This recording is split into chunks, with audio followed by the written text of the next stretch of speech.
Algonquin College, guys, has a long enough history. Algonquin College has existed now since 1967. Algonquin also has a campus available in Middle East in the Kuwait city that we fully run ourselves, fully controlled and governed by Algonquin.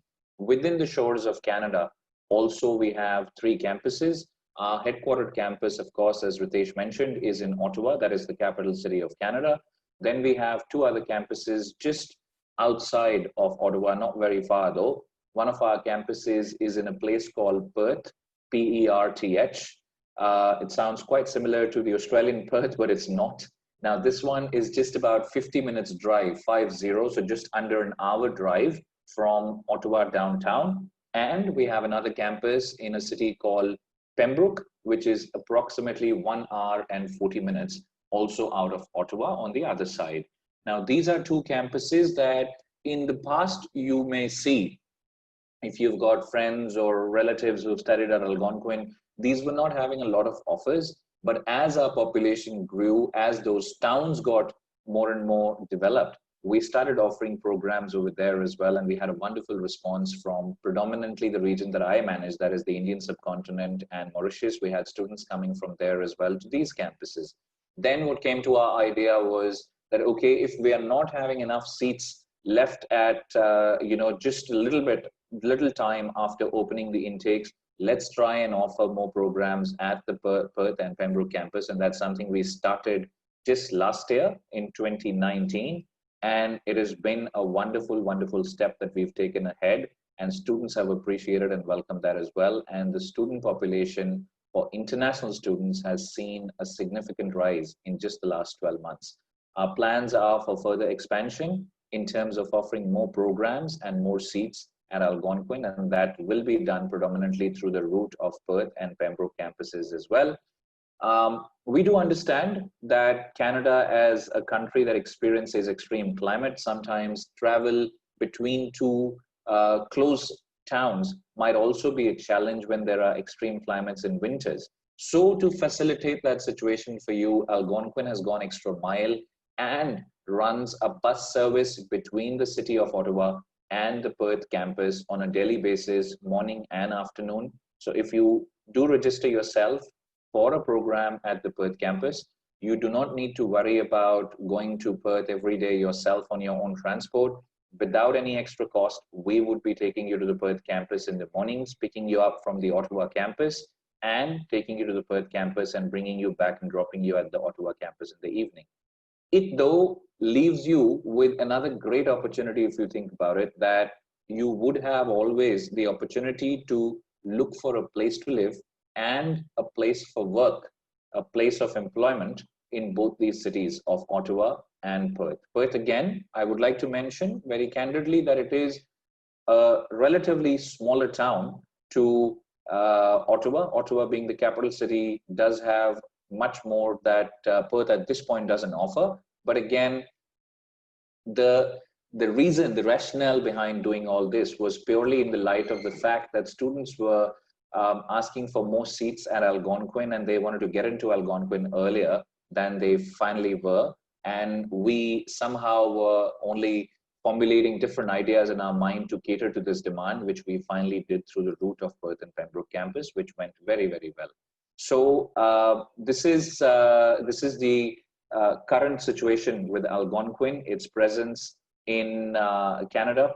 And again, I would share some of the other strengths as well, but one of our big strengths is that we are purely a multicultural college. We're not a college that relies on one country, whether it is India or it's China, because these countries, being the most populous in the world, have a very high number of international students going to Canada like any other country.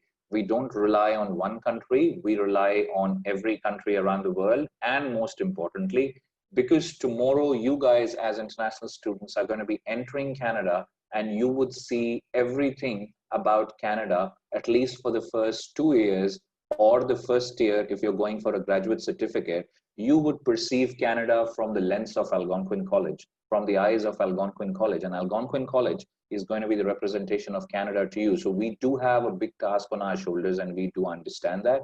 we do take responsibility and act accordingly as well. So Algonquin College has a absolutely right mix of local and international students. So when I say local students, this is going to be purely North Americans and Canadians, as Canada itself on a global platform is considered under North America's and Canada's. So it is going to have the local natives over there as well. That would be your friends, your batchmates, your fellows at the school tomorrow. And you would learn while being besides the real people who've been living, born and brought up in that country. That is going to be the right way of learning. And again, why to have a delay in you understanding what Canada has to offer you, what Canada has to teach you? I think the learning should start from the very first day when you enter school and when you hang out with your batchmates, because there are many strong factors to it. You guys are of a similar age bracket. You guys come from similar sort of backgrounds in terms of your academic qualifications. And again, you all are international, and Canada has always been seen on the global platform as a country made by immigrants. So it's just the extension of that now happening in your generation, and this is something you should make the most of. Now, in terms of total student population, Algonquin's student body currently sits at 24,000 students. Yes, it might be overwhelming because we are a college, and as per the Indian understanding, a university may or may not have this kind of student population, but a college definitely doesn't have it. Algonquin College is, again, a college, but in many aspects bigger than many private universities as well, guys. And it is definitely my privilege to sit here, do this, what I am doing, because I absolutely love doing it. Ottawa as a city, again, wonderful city. I know you all know it as the capital of Canada, but besides that, it has a lot more to offer as well, things that I would now throw some light on.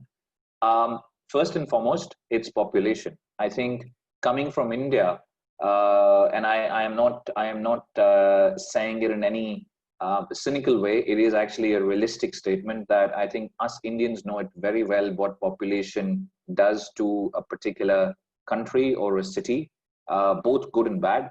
But over here, I think I would share strengths with you that Ottawa at the moment has only 1.3 million people living in it. That is 13 lakh people, for you to understand in the Indian terminology. So 13 lakh people in the capital city of a country, and in the province of Ontario, which is by far the most famous province of the country at the moment, whether it is for migrants, whether it is for students, whether it is for tourists, and for any and everyone wanting to enter Canada for any reason. So population being on your side, why it is, I'm sure you've guessed it, but again, I would give you a little bit more highlights into it. This purely impacts the two closely related aspects to the population, which you guys have a lot of reliance on at this point, and that is A, your living costs, B, your job prospects. Job prospects is something that you guys not only eye during your studies, but you also have a lot of expectation from them after you've finished your studies. Why? Because return on investment is not a factor which only parents think these days, because they're the ones who majority of the times are going to sponsor your education. But today, I think your generation itself is very sharp. I am of a different generation. Ritesh is of a different generation. But today in your generation, even an 18-year-old child, to me, it's a child or a student. You guys think about the real value for each and every rupee that you spent. So job prospects are going to be important for you at every aspect while studying and even after studying. And that is something which is, again, absolutely in your favor in Ottawa as a city, and not because, or not only because it's the capital, but also because the population right now is not high, and it's not anywhere where you could probably think about, or you could speculate on calling this city reaching its saturation point. We are nowhere close to it. Some cities in Canada maybe look like they are, and yes, that is clearly because signs are there. And the signs why another city sometimes is referred in the same country as saturated. And, I'm sure you have guessed it. The cities that I'm talking about are the two cities which are very popular in Canada, like any other country. If I talk about Australia, once when I left India, it was Sydney and Melbourne that was on everyone's mind. In Canada, it's Vancouver and Toronto. So from that perspective, it is actually these factors, that is number one, population, that have made it, that have made people think twice about going there now, or perhaps considering another city. And the second thing is job prospects related to the population. And the third most important aspect, guys, is cost of living. Cost of living here in Ottawa, not only because it's the capital, not only because the government closely watches it, but purely and purely because of population, has not risen to a level which we can call unaffordable or out of the reach of many that are now entering Canada. It is still well within your reach.